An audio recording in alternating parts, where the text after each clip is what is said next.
मेरा विश्वास कीजिए देवी, ये सब होने का खेल था। मुझे भी ज्ञात नहीं था कि मेरा रक्षक कौन था। वे भी नहीं जानते थे कि मैं कौन हूं। और आप ही ने तो स्वयं कहा कि अपनी मर्यादा की रक्षा करने वाले के चरणों में अपना हृदय हार जाना मेरे लिए सौभाग्य था। मैं आपकी जीवन भर दासी बनकर रहूंगी। सुभद्रा,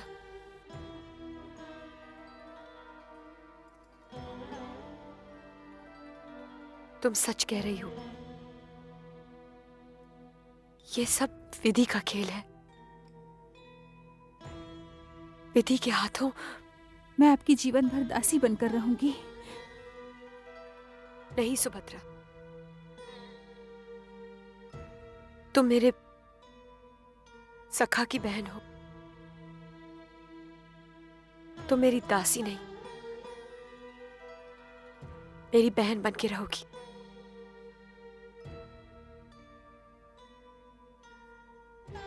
सुनो, इनका श्रृंगार करो।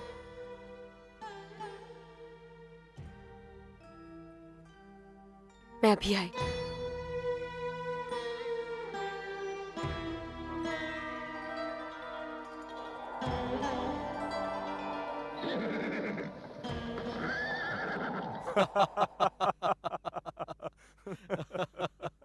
सच विदुर, सुभद्रा के अपहरण का समाचार सुनकर मुझे बहुत चिंता हो गई थी।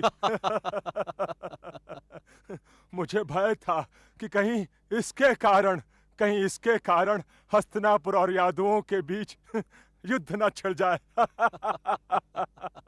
हाँ ताच्छरी, ये पहला अपहरण है जिसका अंत सुखद हुआ।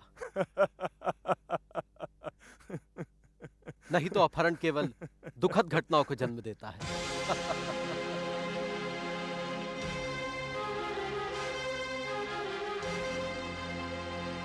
को आमंत्रित न करके तुमने समस्त कुरु साम्राज्य का अपमान किया है, और हम यह अपमान कदापि सहन नहीं कर सकते।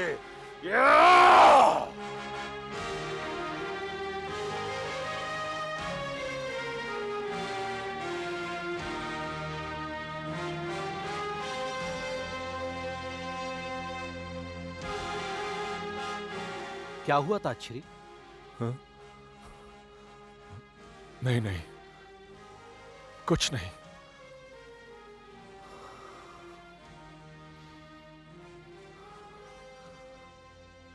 अच्छा विदुर, क्या अर्जुन को ज्ञात था कि दुर्योधन का विवाह सुभद्रा से होने वाला है? यह तो मैं कह नहीं सकता ताच्छरी, परंतु यह किसी से नहीं छुपा कि सुभद्रा और दुर्योधन का विवाह गांधार राज शकुनी के मस्तिष्क की उपज थी।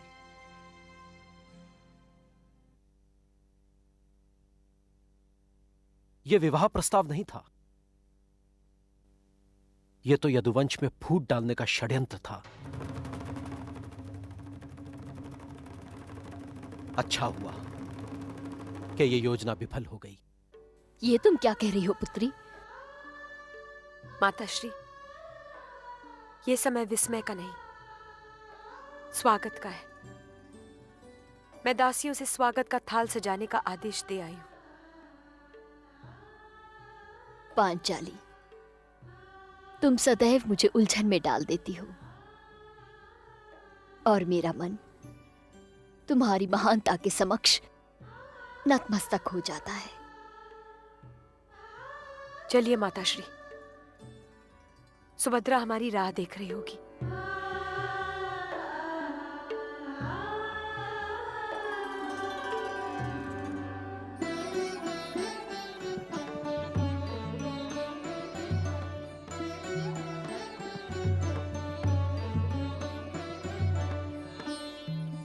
अखंड सौभाग्यवती भव।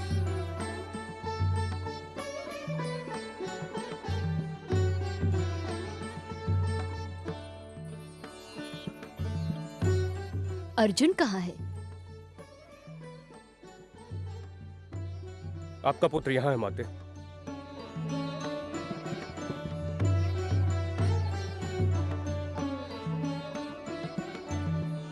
प्रणाम माते। चिरंजीवी भव पुत्र।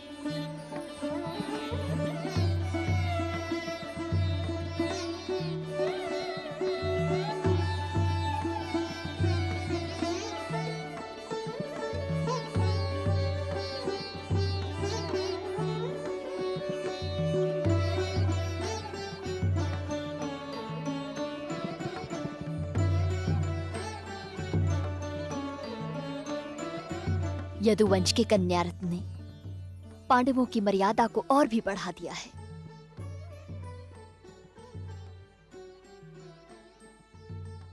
मैं तुम्हारे राजकीय स्वागत की व्यवस्था करती हूँ पुत्री। चलो।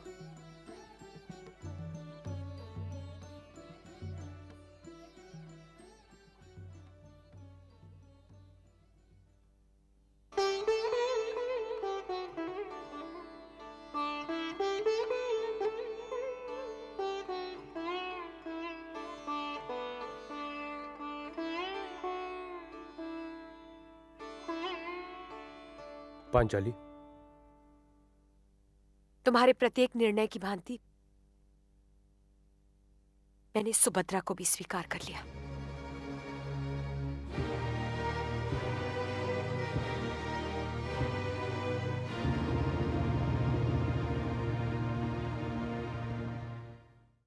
मैंने तुमसे कहा था ना दुर्योधन कि तुम द्वारका में जाकर हलदर के पांव पकड़ लेना, और हलदर के पांव तुम तब तक मत छोड़ना जब तक सुभद्रा का हाथ वो तुम्हारे हाथ में न दे दे।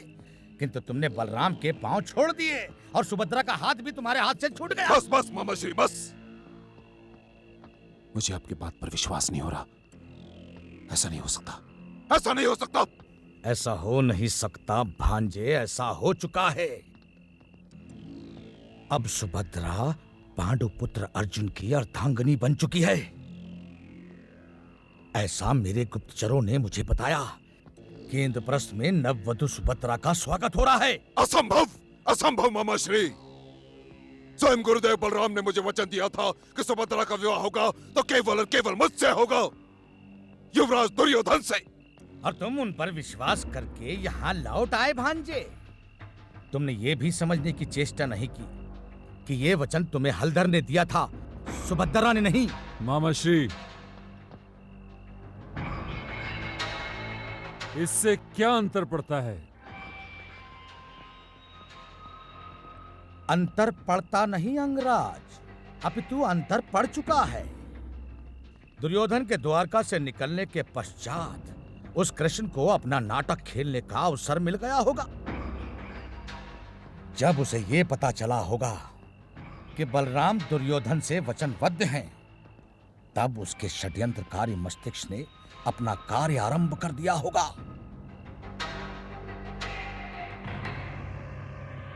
यदि तुम वही रहते ना भांजे, तो उसे खेल खेलने का अवसर कदापि नहीं मिलता। किंतु तुम्हें तो हस्तिनापुर आने की शीघ्रता थी ना, बस उसे नाटक खेलने का अवसर मिल गया। क्या नाटक खेला केशव ने? उसने अर्जुन द्वारा सुभद्रा का अपहरण करवा दिया। अपहरण? अपहरण? हाँ, निश्चित ही इसमें सुभद्रा की भी इच्छा रही होगी। देखा मित्र, देखा तुमने।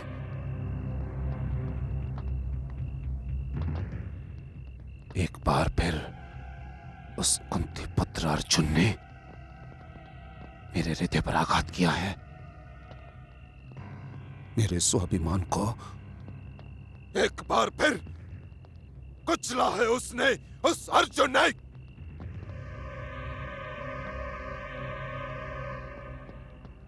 जितने आघात तुम्हारे हृदय पर हुए हैं, तुम्हारे स्वाभिमान को जितना कुचला गया है, वो मैंने सब अपने हृदय में समेट लिए हैं मित्र। मैं उन्हें गिन भी रहा हूं, उन्हें संभाल भी रहा हूं।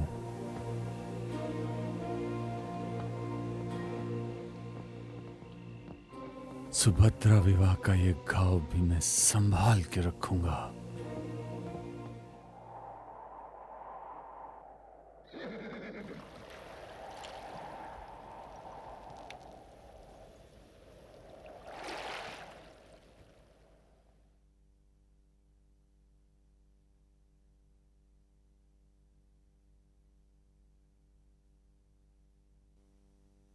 दाऊ, मुझे क्षमा कर दीजिए। नहीं सुभद्रा, तुमने दाऊ के हृदय को चोट पहुंचाई है। तुम्हें इतनी सरलता से क्षमा नहीं मिलेगी। मैं दुर्योधन से विवाह नहीं करना चाहती थी। आपने मुझे अवसर भी तो नहीं दिया, इसलिए मैंने। इसका अर्थ ये हुआ कि तुम अर्जुन के साथ अपनी इच्छा अनुसार आई थी, है ना? हाँ भैया, परंतु यहां आकर मुझे जो सुख मिला, जो स्नेह मिला, उसका वर्णन करने के लिए मुझे शब्द नहीं मिल रहे हैं। दाऊ, तब तो सुभद्रा को क्षमा कर देनी चाहिए, क्योंकि एक भाई अपनी बहन के सुख के अतिरिक्त और चाहता भी क्या है। सुभद्रा को क्षमा कर दीजिए दाऊ।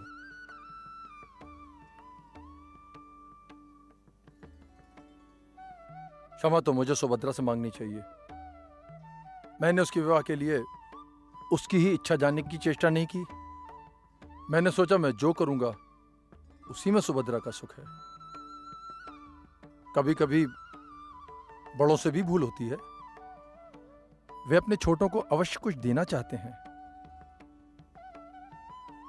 किंतु छोटों से पूछना ही भूल जाते हैं कि उन्हें जो कुछ भी दिया जा रहा है उसकी उनको आवश्यकता है अथवा नहीं।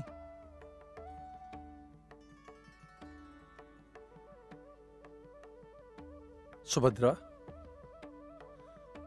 अपने दाऊ को क्षमा कर दो। नहीं दाऊ, सुखी रहो।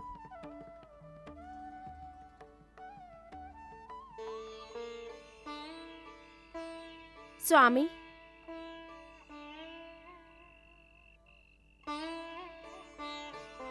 स्वामी, सुना आपने?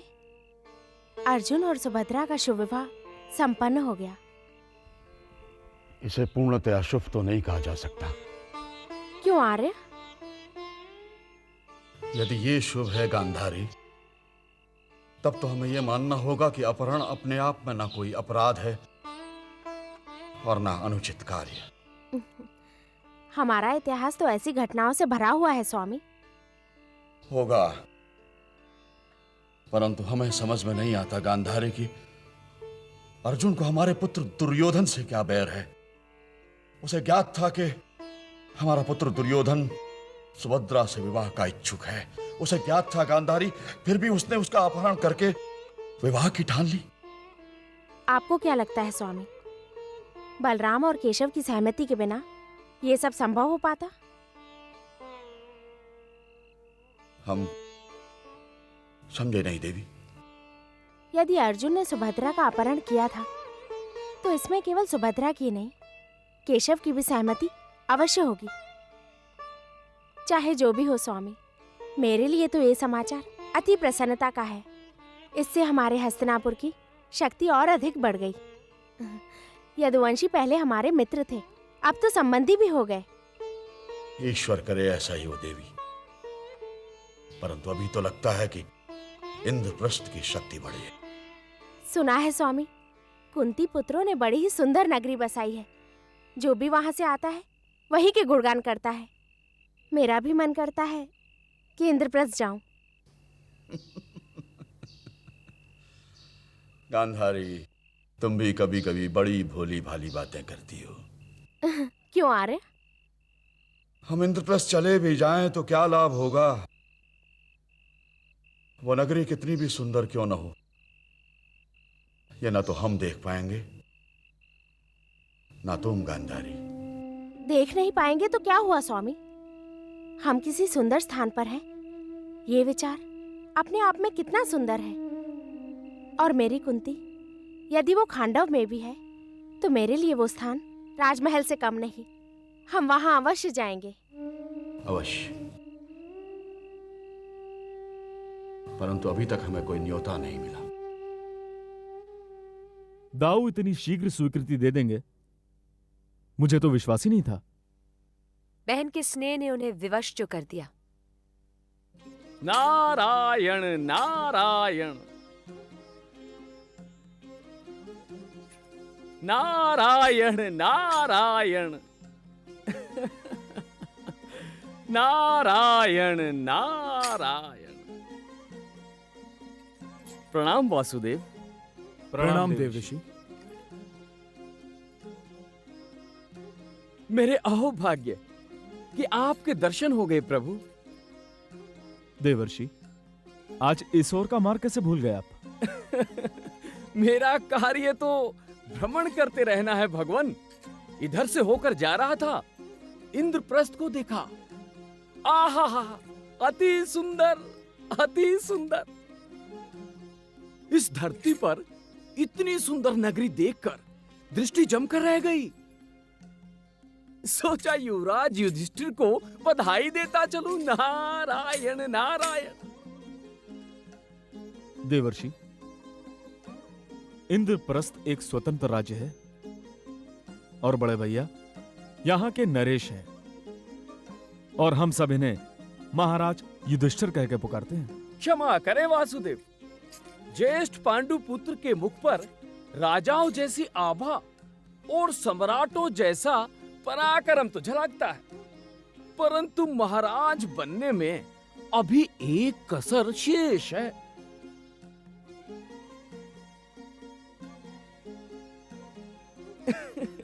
महाराज बनने के लिए इन्हें राजसूय यज्ञ करना होगा। जब तक क्षेत्र के सब राज्य इंद्रप्रस्थ की शक्ति के सम्मुख सिर ना झुका दें, तब तक सम्राट की उपाधि इन्हें शोभा नहीं देगी। नारायण नारायण नारायण नारायण नारायण नारायण।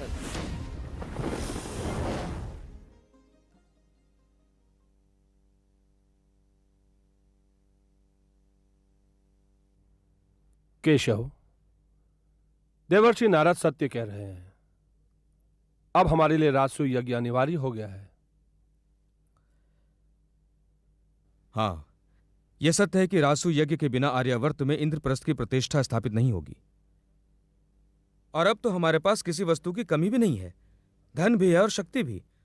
अब समय गंवाना व्यर्थ है, हमें राजसूय यज्ञ करना ही होगा।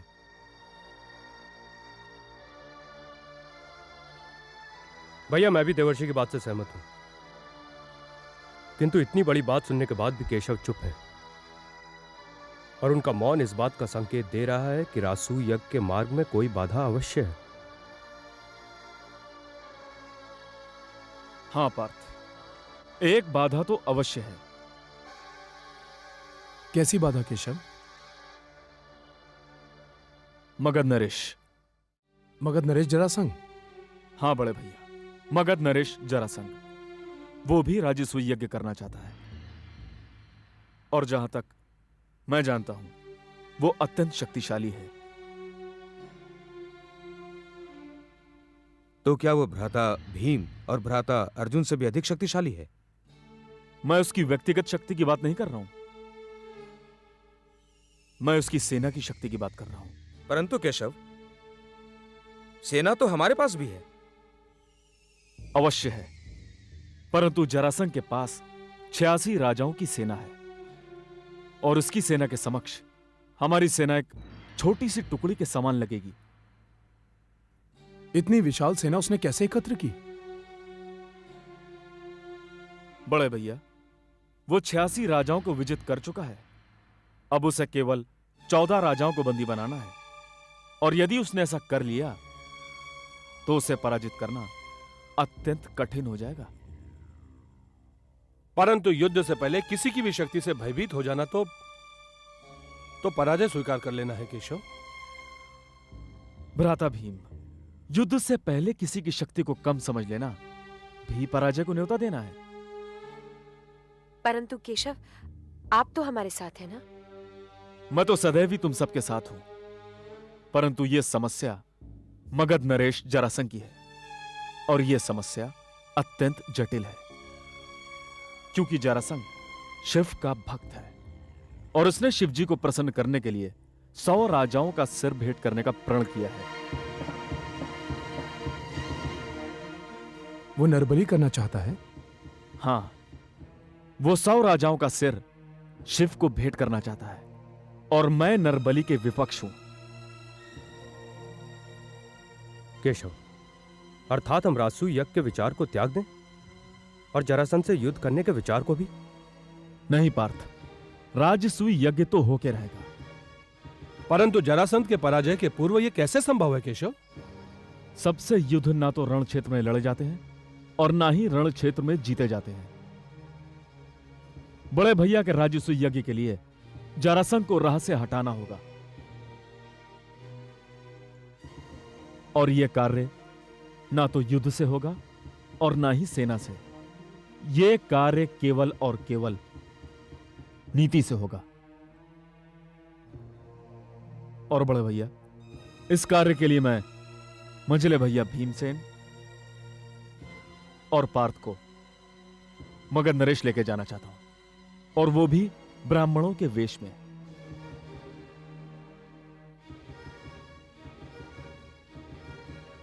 हम कल प्रातः ही मगध की ओर प्रस्थान करेंगे।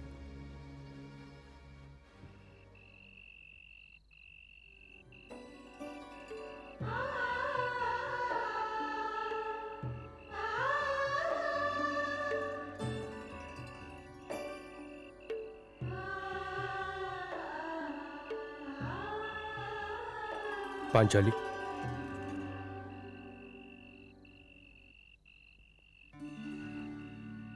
तुम ठीक तो हो? हाँ, मुझे क्या होना था? पांचाली, मेरे को समझ में नहीं आ रहा है कि मैं तुमसे क्या कहूं और कैसे कहूं। कुछ न कहो। कुछ कहने की आवश्यकता भी क्या है? पांचाली, तुमने मेरी इतने दिनों तक प्रतीक्षा की, और प्रतीक्षा तो मेरे जीवन का अंश बन चुका है। अपलक राह तकते रहना, बीतते क्षण और पल गिनते रहना, हर पल इस आशा में बिताना कि अगला पल मेरे पार्थ का कोई सुखद संदेश लेकर आएगा। अब तो ये सब मेरे जीवन का दूसरा नाम बन चुका है। किंतु पांचाली, अब तुम्हारा पार्थ तुम्हारी प्रतीक्षा का अंत करने आ चुका है। तुम नहीं कर पाओगे पार्थ मेरी प्रतीक्षा का अंत। किंतु क्यों? क्योंकि अब तुम्हारी प्रतीक्षा में मैं अकेली नहीं हूं। अब इस पर भी मेरा एकाधिकार नहीं है, क्योंकि अब सुभद्रा भी इसमें मेरी भागीदार बन चुकी है। किंतु पांचाली, मुझे प्रतीक्षा का अभ्यास हो चुका है। मैं तुमसे दूर रहकर जीना सीख चुकी हूं। परंतु सुभद्रा, वो इन सब बातों से अपरिचित है। उसके जीवन में प्रतीक्षा का विष मत घोलो, उससे पीड़ा मत दो। सुनो पांचाली, सुभद्रा का मेरे जीवन में आना एक आकस्मिक घटना थी, और इस घटना के लिए मैं तत्पर नहीं था। किंतु केशव ने... मैं जानती हूं, सब जानती हूं, और मुझे यह भी ज्ञात है कि यदि सुभद्रा तुम्हारे ही क्यों हमारे जीवन में आई है, तो भविष्य का कोई संकेत लेकर आई होगी। और यदि ऐसा न होता तो मैं स्थितियों के साथ इतनी सरलता से समझौता नहीं करती। परंतु पार्थ, तुम्हें कल प्रातः सखा के साथ मगध जाना होगा। मैं तुमसे आग्रह करती हूं कि तुम सुभद्रा के पास चले जाओ। वो तुम्हारी राह देख रही होगी।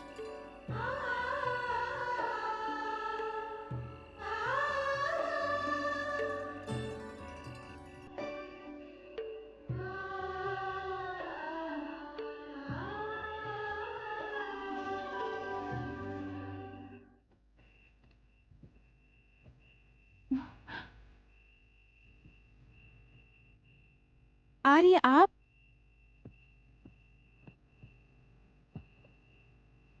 आर्य, आपको दीदी के साथ ऐसा न्याय नहीं करना चाहिए। उन्होंने आपकी प्रतीक्षा के लिए बहुत समय बिताया है। उन्हें प्रतीक्षा में छोड़ के आपको मेरे पास नहीं आना चाहिए था।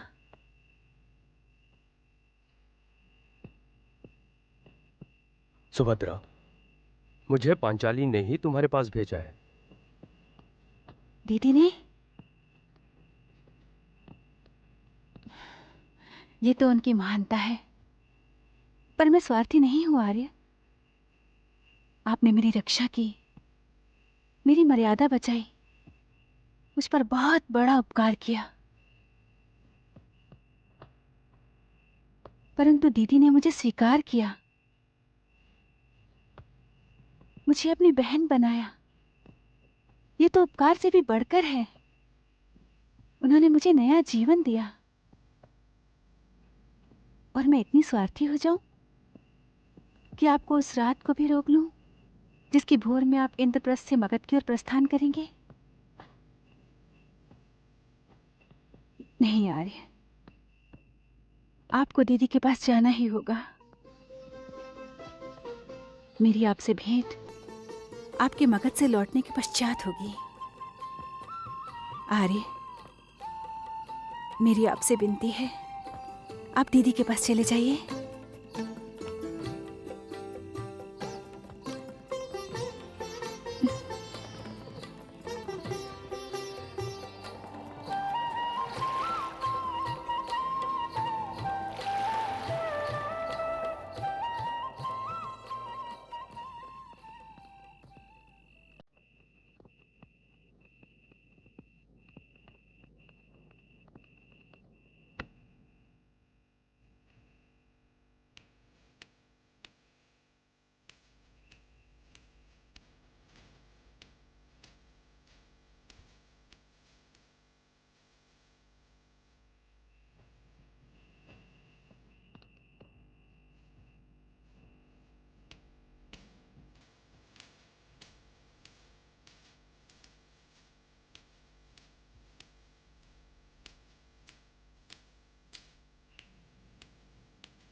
जरासंध, तू अधर्मी है, तू अन्यायी है, अत्याचारी है, दुष्ट है तू। तेरे पापों का घड़ा भर चुका है, तेरा अंत समीप आ चुका है। मेरा अंत आएगा तब आएगा मूर्खों। तुम्हारा अंत इतने समीप आ गया है कि मैं अपना हाथ बढ़ाकर उसे छू भी सकता हूं। मेरे एक संकेत से तुम्हारे सिर धड़ से अलग होकर धरती पे गिर भी सकते हैं, परंतु नहीं, अभी नहीं। बस 14, केवल 14 राजा और मिल जाए, मेरा शतराज शीर्ष यज्ञ पूर्ण हो जाए। तुम सबका बलिदान देकर मैं भगवान शिव शंकर को प्रसन्न कर दूंगा, और उसके उपरांत तीनों लोगों में मुझे कोई छू नहीं पाएगा। मैं अपना जय बन जाऊंगा, सर्वशक्तिमान बन जाऊंगा। महाराज की जय हो। क्या है महाराज? 3 ब्राह्मण आपसे मिलने आए हैं।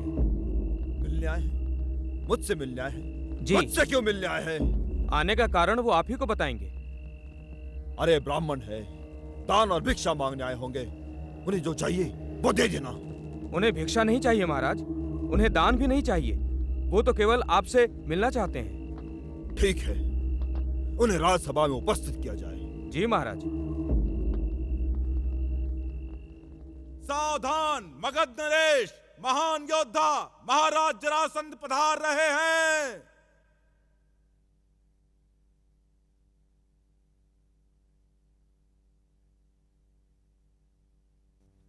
क्यों ब्राह्मणों, अपना घर देश छोड़कर मगध आने का कष्ट क्यों किया आप लोगों ने? देखने में तो निर्धन नहीं दिखाई देते आप लोग। फिर भी मांगिए, क्या चाहिए तुम्हें? गजधन, बाजधन, गोधन या रतन धन, बोलो क्या चाहिए तुम्हें? मगध नरेश, हमें इनमें से कुछ भी नहीं चाहिए। तो फिर मगधराज का अमूल्य समय क्यों नष्ट कर रहे हो? बोलो क्या चाहिए? हम केवल इतना चाहते हैं कि शत्राश्रिव यज्ञ में आपने जिन भी राजाओं को बंदी बनाया है उन्हें मुक्त कर दीजिए। क्या? ब्राह्मण तो यज्ञ का विरोध नहीं करते, फिर आप कैसे ब्राह्मण हैं जो यज्ञ का विरोध कर रहे हैं? क्या आपकी मति मारी गई है? मगध नरेश, आपने अभी तक हमारी बात ठीक तरह से सुनी नहीं। क्या कुछ और भी सुनना शेष है? मगध नरेश, हम ये भी चाहते हैं कि आप अधर्म, असत्य और अन्याय का मार्ग छोड़ दें। और इतना ही नहीं, नर बलि का विचार भी अपने मन से निकाल दें। मैंने आज तक किसी ब्राह्मण को कष्ट नहीं पहुंचाया। मुझे ब्राह्मण वध के पाप से बचाओ ब्राह्मणों। चले जाओ यहां से। मगध नरेश, हमें आपकी चुनौती स्वीकार है। चुनौती? कैसी चुनौती? मैंने तो तुम्हें कोई चुनौती नहीं दी। अभी तो स्वयं आपने कहा कि हम लोग यहां से चले जाएं, अन्यथा आप हमारा वध कर देंगे। मुझे अब भी ब्राह्मणों के वध के महापाप से संकोच हो रहा है। मैं तुम्हें और एक अवसर प्रदान करना चाहता हूं। आज की रात्रि तुम मेरे अतिथि बनकर रहो। भोर तक यदि ईश्वर ने तुम्हें सद्बुद्धि दी तो मगध की सीमा चुपचाप पार करके चले जाना। तुम्हें कोई क्षति नहीं होगी। और यदि भोर के उपरांत तुम अतिथि गृह में पाए गए तो इसका परिणाम भी जान लो। मैं तुम तीनों को चुन चुन कर मारूंगा। ठीक है मगध नरेश, कल प्रातः आपसे भेंट होगी।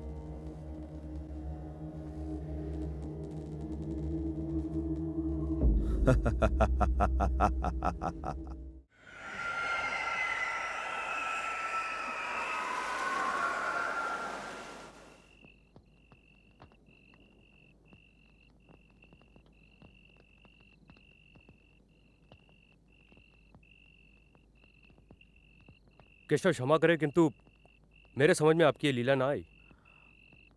यह कोई खेल नहीं है पार्थ। यह जरासन को रणभूमि से हटाकर युद्ध करने की नीति है। क्योंकि मैं जरासन की शक्ति को उसकी सेना की शक्ति से घटाना चाहता हूं। केशव, क्षमा करें। जरासंध का शरीर देखने में बड़ा अवश्य है, परंतु मुझे तो वो तनिक भी शक्तिशाली नहीं लगा।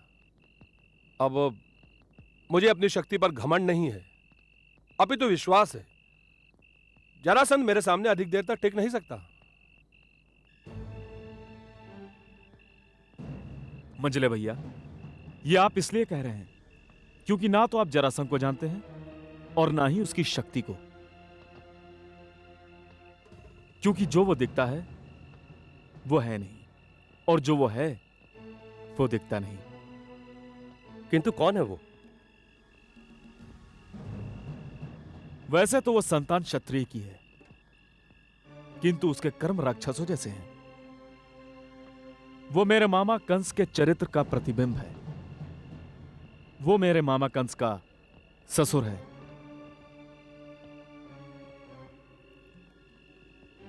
अर्थात उसे जीवित छोड़ना हमारे लिए बहुत बड़ी भूल होगी केशव।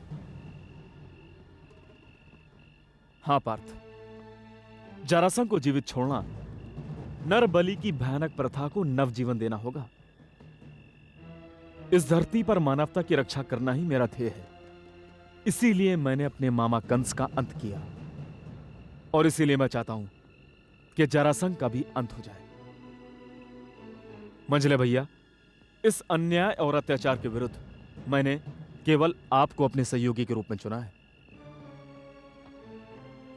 और मैं चाहता हूं कि जरासंध का अंत आपके हाथ हो। मेरा तो मन करता था कि उसके सभागार में ही उससे भिड़ जाऊं।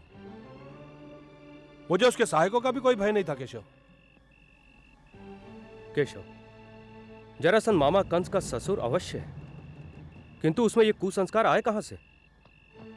पार्थ, यह कथा अत्यंत रोचक भी है और विचित्र भी। उसका पिता तो एक था, मगध नरेश बरदत्त, परंतु उसकी दो माताएं थीं। दो माताएं?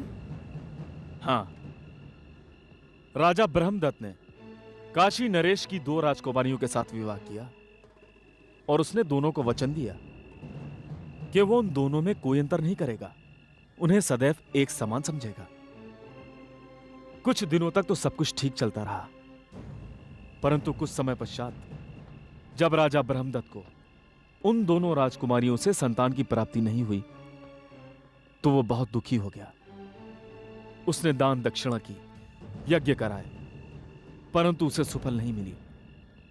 एक दिन किसी ने उसे मुनि चंद्र कौशिक के बारे में बताया। राजा ब्रह्मदत्त ने मुनि चंद्र कौशिक से मिलने की ठान ली।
महर्षि चंड कौशिक के चरणों में मेरा प्रणाम स्वीकार हो।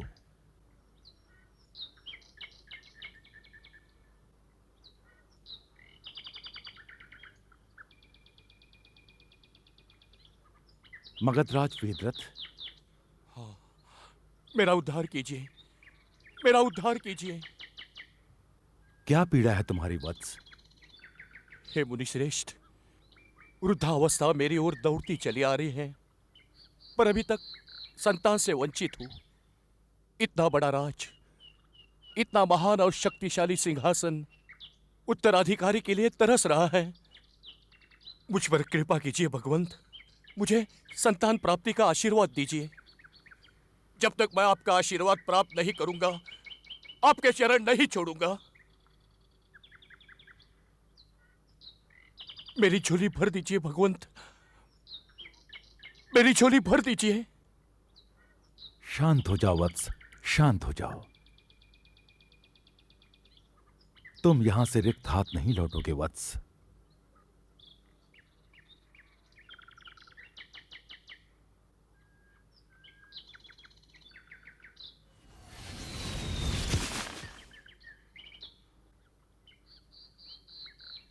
लो, इसे अपनी धर्मपत्नी को खिलाओ। हाँ। ईश्वर की कृपा से तुम्हें संतान की प्राप्ति अवश्य होगी वत्स। हाँ। धन्यवाद ऋषिवर, आपको कोटि कोटि धन्यवाद। मुझे पूर्ण विश्वास है कि मगध को उत्तराधिकारी और मेरे परिवार को कुल दीपक अवश्य प्राप्त होगा। जय हो मुनिवर, आपकी जय हो। इच्छा पूर्ण हो वत्स।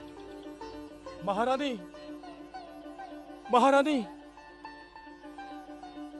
स्वामी, आपके ऋषि चंद्र कौशिक से भेंट हुई? हाँ हुई। उन्होंने संतान का आशीष दिया है आपको?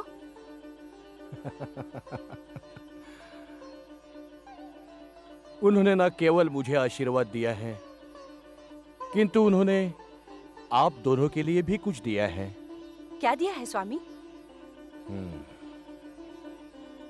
ये लो।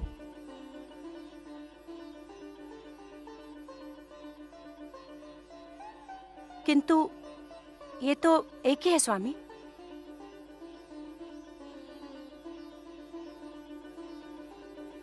हाँ महारानी, उत्साह में मैं ऋषिवर को यह बताना भूल गया कि मेरी 2 महारानियां हैं और दोनों मुझे एक समान भी हैं।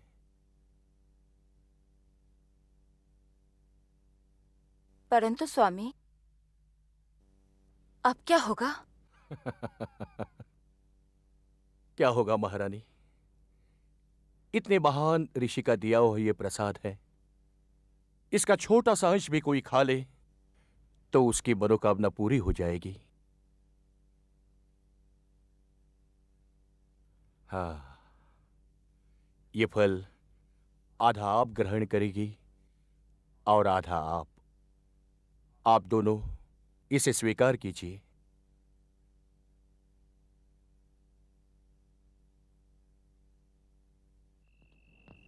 केशव, इसका अर्थ यह है कि राजा बृहदत्त को 2 संतानों की प्राप्ति हुई? नहीं, दोनों रानियों ने फल आधा आधा खाया, जिसके परिणाम स्वरूप उन्हें पुत्र भी आधे आधे प्राप्त हुए। आधे आधे?